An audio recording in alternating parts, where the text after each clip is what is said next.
Welcome to the Shadowverse Weekly News. News about Shadowverse Weekly. I'm your host, Ignideus, and this is a show I'm doing now, I guess. There's a new Grand Prix in the game as of yesterday, the Cinderella Girls Cup. Of course, this is part of the ongoing collaboration between Shadowverse and Idolmaster Cinderella Girls. This Grand Prix is a rotation format Grand Prix.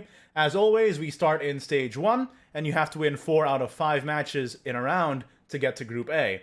There's exclusive rewards in Group A, so do what I like to do and try hard as much as possible. Or just have fun. That works too. Just yesterday, a list went up on the Shadowverse website listing a list of known bugs list.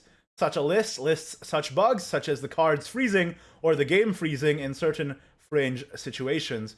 Both examples they gave to illustrate these bugs centered around Forestcraft, by the way. So of course the obvious solution is to delete Orisa from the game. I knew it all along. Seriously though, take note of this list so you don't accidentally do an "oh no" link is in the description. I would be remiss if I didn't mention the Shadowverse Anime. Episode 2 has just recently been released, and I haven't seen it yet, so no spoilers. Bliss. Of course, Episode 2 released within moments that I released my Episode 1 review with East, which is just fantastic. Check out my review in the top right of the screen, and watch the Shadowverse Anime, if for nothing else but the amazing screen caps you can get. Just last weekend, the WEST Shadowverse Open April Cup took place, where 207 players from the West regions competed over a prize pool of $4,000. After 7 rounds of Swiss, the top 8 went into a single elimination bracket where veteran competitive player Autoaim came out on top.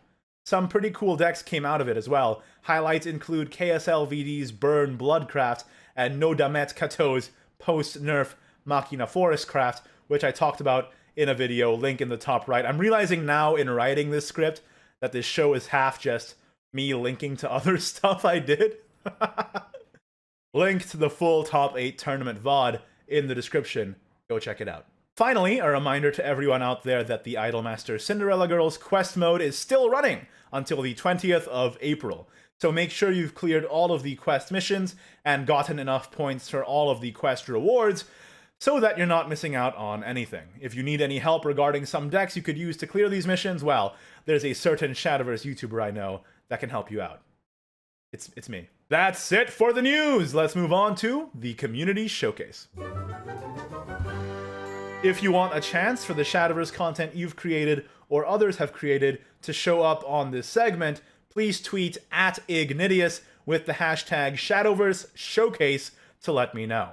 Seeing as this is the first episode and that hashtag is not a thing yet because I just made it up, here's some fun stuff I found that you all did this week. Links for everything in the description. First up, it's the fantastic Dork Dragoon, who is always making these great little Shadowverse cartoon and posting them to his Twitter. This week he's posted this animation perfectly encapsulating Earthright Runecraft and a few comics related to the anime.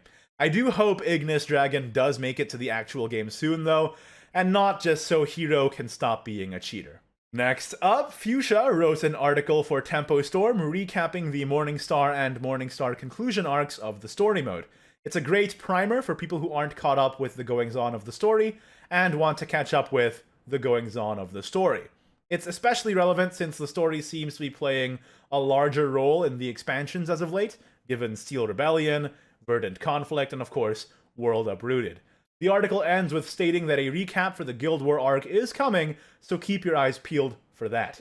Joe Zija, the voice actor for our beloved Rowan Dragespear, and who has a name that I probably pronounced incorrectly, posted a clip on his Twitter this week from a Shadowverse session where the only script he was given was "Roar, it is amazing."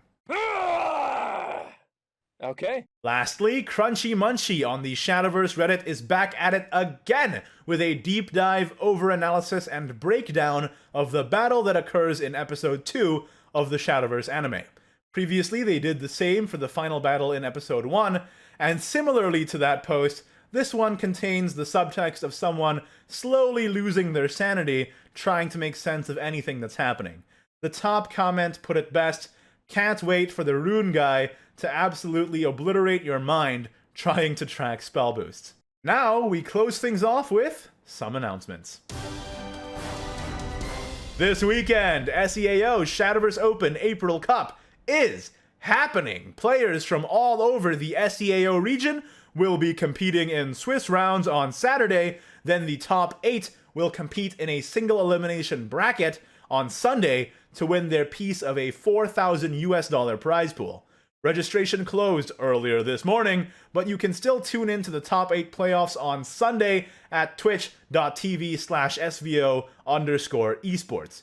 I'm casting the tournament as well. It'll be a great time, so don't miss out on the action. Team Manasurge is holding a community tournament on the 19th, their first for the World Uprooted expansion. This you can still sign up for, so if you want to test your mettle against other players in a tournament setting, you can sign up now, link below. That's it for this week's episode of the news. Like the video if you did, don't if you did not. Comment your thoughts on this new show below. I would love to hear your feedback. Subscribe and hit the bell icon for more Shadowverse content in the very near future. And as always, thanks so much to my wonderful patrons. Really appreciate your support. See you all next time. Thanks for watching. Bye-bye.